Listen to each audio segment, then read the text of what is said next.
the House would be the Senate, where the bill is expected to face a tougher road. Join us now on this and more, Senator Ted Cruz of Texas, the ranking member on the Commerce Committee. Would you be a yes on the bill as it currently stands, Senator? Well, it depends. It depends what the bill specifically says. I will say this. I'm glad the House is acting. I am deeply concerned about TikTok. I've been very vocal about my concerns in TikTok. We had the CEO of TikTok testify before the Judiciary Committee just a few weeks ago, and I vigorously question him really on two fronts. I'm concerned about TikTok. Number one, I'm concerned about Chinese surveillance and espionage. TikTok is controlled by the Chinese Communist government. It has 170 million users in the United States, and it gives the Chinese government the ability to monitor, number one, what they're saying, number two, their physical location using GPS, number three, potentially what they're searching for and what they're doing with their phone. All of that is concerning, and we also know that China has used it to target journalists in particular, going after them on TikTok. That's one set of concerns. A second set of concerns is the propaganda that the Chinese government pushes on TikTok, and pushes in particular at kids. And I think it is deeply, deeply harmful. You know, you look right now at the Israel-Hamas war that is unfolding. Every age cohort of Americans, when asked who's in the right, who do you side with, overwhelmingly Americans side with Israel, except for one age cohort.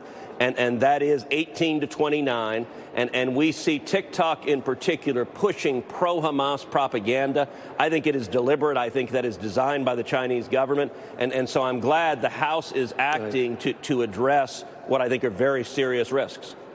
Right. The privacy issue seems like it's something that it either exists or it doesn't exist, Senator. As far as the propaganda issue, we had former President Trump had kind of an interesting flip-flop on this. I know you've probably seen it, and there's some swirling around about who he's talked to that it might be, maybe even have some campaign financing or something, the gentleman from Susquehanna. But he does make one interesting point. Do you think, I mean, there's Chinese propaganda, and there's propaganda that I'm sure you've noticed on some of the American social media platforms. I mean, pick your poison. They're both bad. But his point was that you get rid of TikTok, you're just giving Meta and all the maybe the perpetrators here of what you would call propaganda. They just become even more powerful. Is there anything to that? Well, the problem is that disregards the actual facts of what's going on online. Listen, I'm a big critic of big tech in general. I have been the leading critic of Facebook and Google and YouTube and their censorship of speech. It is an enormous problem. I'm the ranking member right now on the Senate Commerce Committee, which has jurisdiction over 40% of the U.S. economy, including the Internet. And if Republicans win a majority in November, I'll be the chairman of the Commerce Committee, and I think protecting free speech online is critically important. But, Joe, there's a difference. As much as I don't like what Google or YouTube or Facebook does, they are American companies. They are not owned and controlled by the Chinese government. And it's not simply the algorithm. Let me give you some data from a recent study comparing different hashtags on TikTok versus comparing them on Instagram. The hashtag Tibet was 30 times more common on Instagram than on TikTok. The hashtag Uyghur was 8 to 1 on Instagram versus TikTok. The hashtag Tiananmen Square was 57 to 1 on Instagram versus TikTok, and this one's the one that's most compelling. The hashtag Hong Kong protests was 174 to 1 more likely to appear on Instagram than TikTok. That's not accidental. That is deliberate. That is clearly, I believe, driven by the Chinese government because they want to suppress speech they don't like. Right. And so I think the House is acting to address a real national security issue. And importantly, Joe, what the House has done, as I understand it, is not ban TikTok. And so a lot of the headlines, House votes to ban TikTok, are inaccurate. What the House has done is said China needs to sell TikTok, that the Chinese Communist government cannot own and control TikTok, and if China doesn't sell it, then they will ban TikTok. But understand the objective of this legislation is not to eliminate TikTok, but to put it on the same footing as Facebook and Google and YouTube and get the Chinese government out of that business. Senator, do you use TikTok yourself? I do not. Have you ever used it?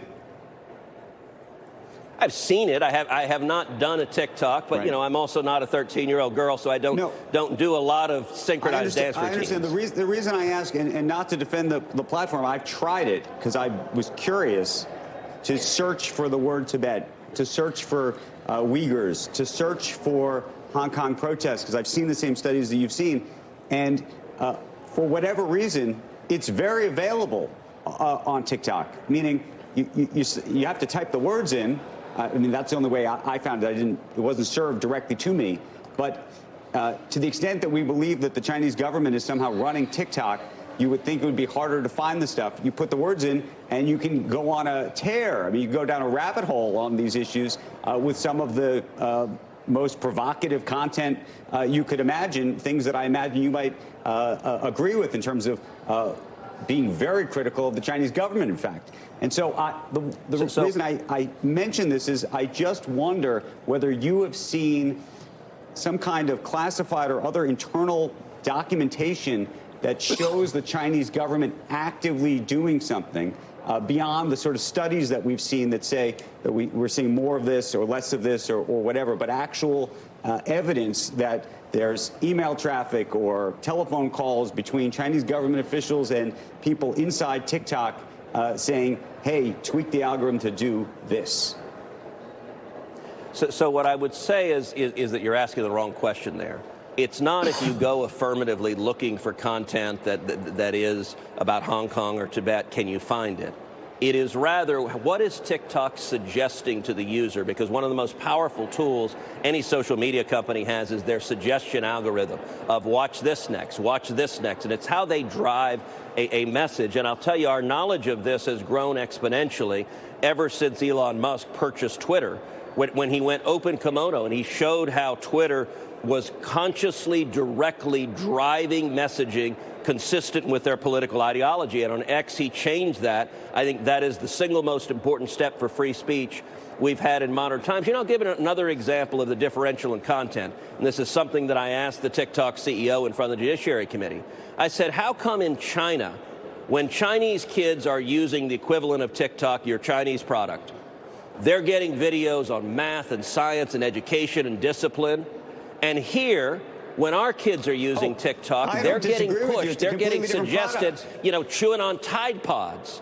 I mean, it's dramatically different, and I think the Chinese government has an agenda there. They're not subtle about it. The product in China is a completely different product, directed in a completely different way.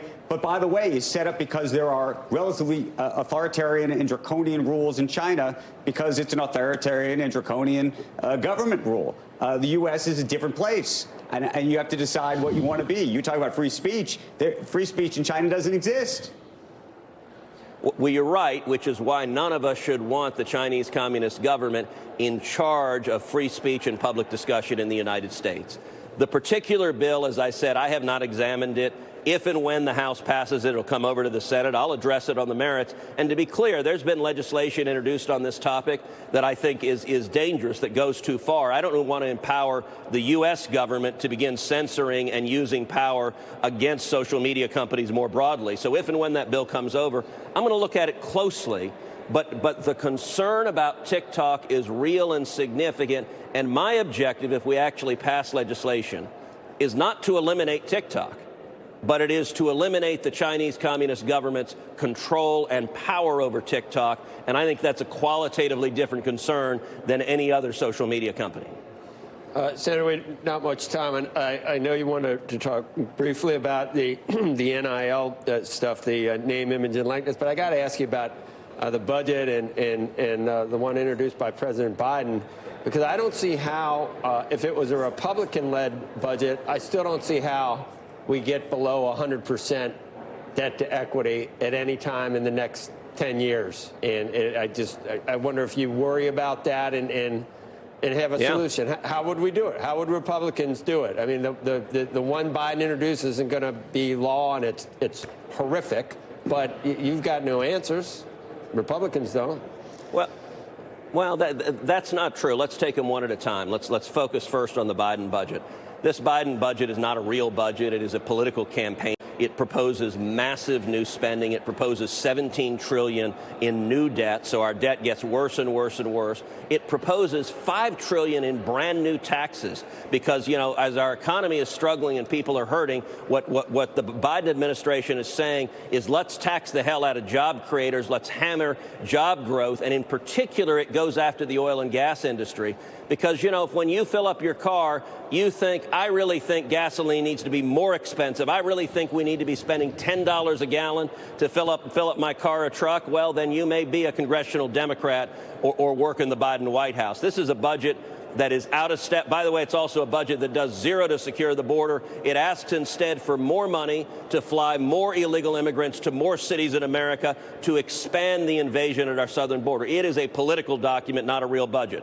Now, you said Republicans have no agenda. I disagree strongly. I think the only answer on the economy, the only answer on deficits and debt is we've got to get GDP growth up back to historic levels. And the way to do that is tax reform and regulatory reform. Instead of massive new taxes on job creators, we ought to be cutting taxes, simplifying the tax code, and repealing the 94 executive actions that Biden has taken to hammer American energy, to hammer American oil and gas, to unleash America's energy dominance. That drives prices down for everyone. That's how we turn things around as we get back to growth. All right, Senator, we're out of time. We'll